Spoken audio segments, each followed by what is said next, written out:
Hi everyone. BA Solution Architect or BeSA program is going to start its cohort 3 and it will start from 22nd of August and enrollment is still open. So you can go to this page and enroll.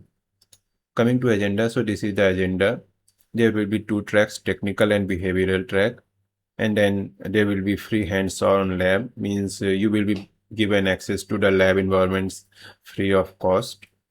In technical track, we will see what are agents, what is AWS Agent Core, how to use agents with serverless environment, with EKS or pods, and how to handle authentication and authorization with agents.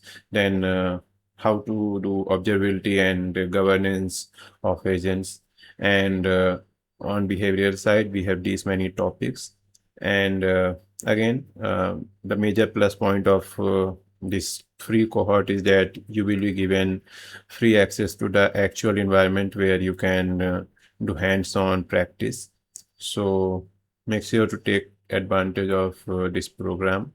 Thank you.